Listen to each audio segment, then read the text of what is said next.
Bonsoir, bienvenue sur le plateau du journal de la rédaction de TV Vendée. Nous sommes le mardi 6 septembre et à la une ce soir, retour tout d'abord sur l'opération Sentinelle. Depuis le 1er juillet, le département jouit d'un renfort estival de 217 militaires, gendarmes ou encore CRS.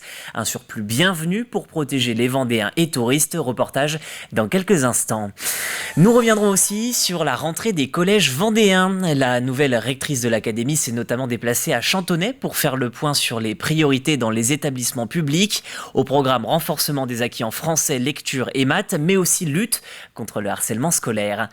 Enfin, une découverte dans votre journal, un camping pour chiens. Ça se passe à Angles. Non seulement vos compagnons à quatre pattes sont autorisés dans l'enceinte de l'établissement, mais ils sont les rois. Le camping propose des prestations comme un toutou-bar, bref, tout pour un séjour au poil. Je vous le disais dans les titres, on débute tout d'abord avec l'opération Sentinelle. Vous le connaissez, ce dispositif existe depuis 7 ans en réponse aux attentats terroristes sur le territoire français. L'idée, renforcer la surveillance d'espaces dits sensibles, à l'instar des écoles ou de certains lieux de culte. L'accent est également mis sur les endroits densément peuplés ou touristiques, comme le bord de mer. Grégoire de Châtillon a suivi les militaires engagés au Sables d'Olonne. Être concentré afin d'évaluer la situation, avoir un sens aigu de l'observation face à la violence quotidienne, face à une menace terroriste très élevée, les opérations Sentinelle sont devenues légion sur le territoire national, pas seulement dans les grandes métropoles, mais aussi ici, sur notre littoral, qui attire la foule pendant l'été. L'opération Sentinelle, c'est bien une opération militaire avec une mission de prévention et de dissuasion contre toute menace, notamment terroriste. Donc là où on juge qu'il peut y avoir un danger, eh bien, il peut y avoir une présence en complément bien évidemment des forces de sécurité intérieure que sont la police et la gendarmerie. Le remblai des Sables d'Olonne, ici bondé de monde, pourrait nous rappeler de par sa physionomie la promenade des Anglais à Nice qui a connu un attentat islamiste le 14 juillet 2016. Le rôle de ces militaires est de repérer tout comportement suspect. On apprend à déterminer les comportements un peu dangereux, à déterminer des personnes qui seraient plutôt dans la défiance, plus que dans le fait de se promener basiquement. Là on est sur un littoral, donc sur un littoral ça veut dire quoi? Ça veut dire beaucoup de touristes. Donc généralement les gens sont détendus, quand on voit des regards de défiance, on sait les reconnaître. Dissuader, prévenir, rassurer, protéger les Français. Présents tout l'été de façon aléatoire sur le littoral vendéen, les militaires de l'opération Sentinelle n'ont à ce jour constaté aucun débordement dans le département. Et autre titre de l'actualité, la rentrée dans les collèges. Plus de 36 000 jeunes retrouvent les bancs de l'école, dont près de 17 000 pour les établissements publics. À Chantonnay, c'est Katia Béguin qui a sonné la fin de la récréation. Lors d'une visite du collège René Cousinet, la nouvelle rectrice d'académie a rappelé les priorités de l'éducation nationale. Parmi les axes retenus, faciliter la liaison entre le CM2 et la 6e, travailler les acquis en lecture, maths, mais aussi français. Et enfin, poursuivre la lutte contre le harcèlement scolaire. Je vous propose d'ailleurs d'écouter à ce sujet la principale d'établissement au micro d'Alexandre Lenaour. Au niveau du collège, nous poursuivons déjà toutes les missions qui sont dévolues et qui viennent du ministère et nous appliquons effectivement par rapport au programme phare lutte contre le harcèlement. On a également par rapport au groupe de prévention du décrochage scolaire où nous avons des actions fortes menées sur l'établissement. Nous avons également donc des projets de continuer de réhabiliter des espaces pour les enfants pour leur bien-être aussi et d'améliorer les espaces courts et d'avoir des projets de réflexion pour que les filles aient aussi leurs espaces à elles puisque c'est souvent les garçons qui s'emparent des jeux de balle, voilà. Donc c'est aussi un des projets en lien avec le conseil de vie collégienne. Et puis toujours à propos du retour en classe, les transports scolaires continuent de poser souci. Sur la route, quelques tracas de ramassage assez isolés à déplorer selon le département, mais le cœur du problème, c'est le recrutement des chauffeurs. Aujourd'hui encore, il manque entre 400 et 700 conducteurs sur l'ensemble de la région Pays de la Loire. Résultat, les entreprises font des concessions pour embaucher, comme de meilleures rémunérations ou encore un aménagement du temps de travail. Effectivement, on travaille sur le complément d'emploi et le fait aussi de pouvoir augmenter les volumes horaires de nos salariés pour effectivement essayer de proposer des emplois soit à temps complet ou qui se rapprochent de plus en plus d'un 3/4 temps ou temps complet. C'est pas toujours facile à mettre en œuvre, mais on travaille effectivement sur des enchaînements de services ou remanier des organisations des entreprises qui vont faire qu'on puisse proposer autant que faire se peut encore plus d'horaires de travail en termes de volume aux salariés. La rentrée, c'est aussi l'occasion de faire des bilans sur les mois passés. À Sainte-Luce-sur-Loire, en Loire-Atlantique, la Chambre régionale des métiers et de l'artisanat vient de faire ses comptes. Dans l'idée, 42% des entreprises interrogées déclarent une baisse d'activité au cours du second semestre de cette année. Certaines entreprises souffrent notamment des différents coups de butoir infligés par la macroéconomie, le conflit en Ukraine, l'inflation mondiale en résultant et les traces du Covid-19 compliquent l'exercice de bon nombre d'entre elles.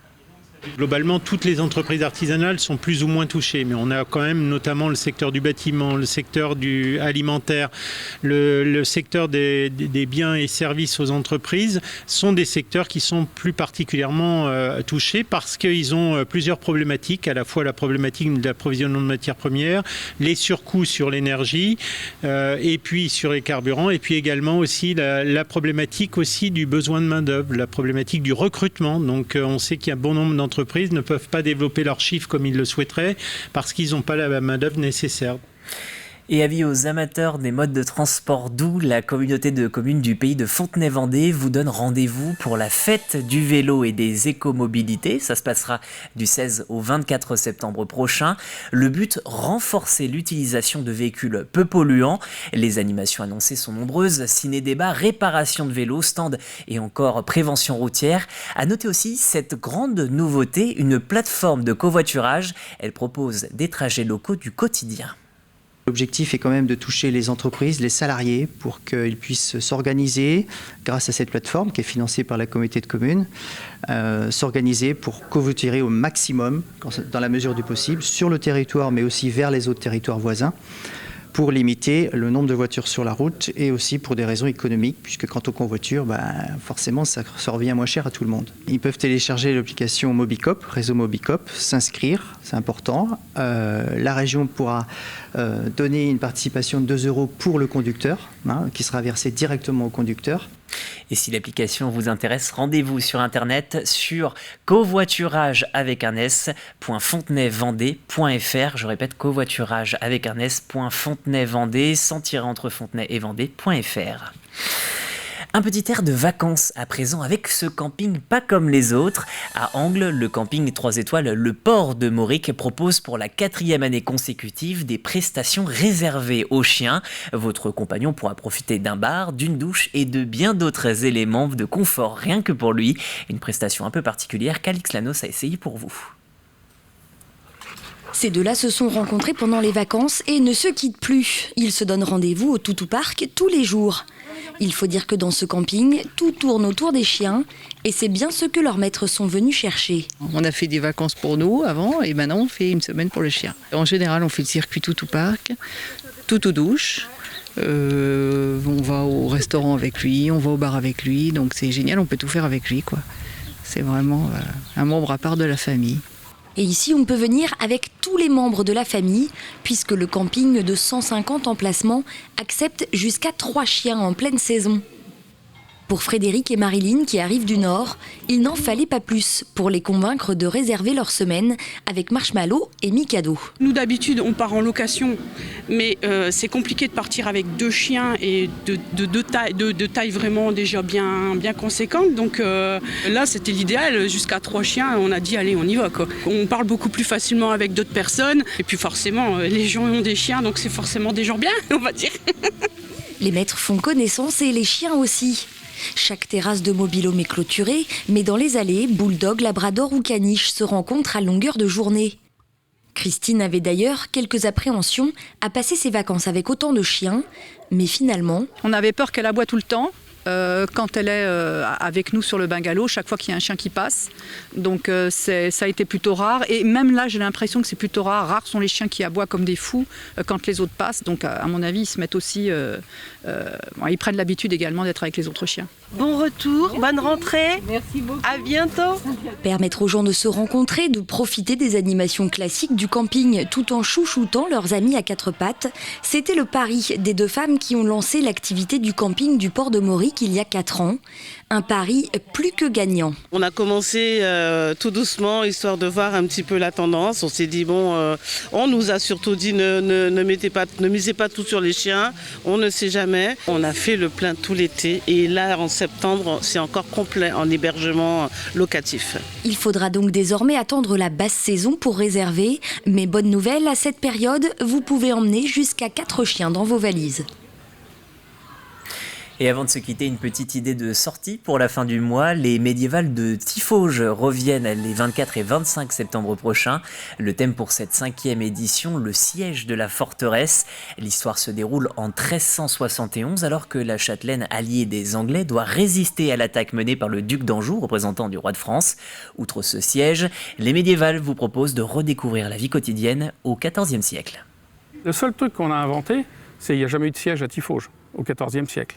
Et les deux personnages qui ont bien existé, ils ne se sont jamais côtoyés. Le duc d'Anjou, fils du roi de France, il était roi de Naples, il était tout le temps en Italie. Là, on a dit l'anglais pille l'Anjou, et donc l'Anjou, quand le duc revient, il vient rendre la monnaie de sa pièce. On est en pays, l'Anjou et le Bas-Poitou, ils ne sont pas dans le même territoire. Les médiévales de Tiffauges, c'est donc à retrouver les 24 et 25 septembre prochains, je vous rappelle, avec des animations et donc ce siège. Voilà pour l'actu du jour. Je vous remercie d'avoir été nombreux encore pour nous suivre comme chaque jour. Je vous souhaite une très belle soirée. On se retrouve dès demain à 7h pour les Leftos avec Caroline Tronche pour la matinale.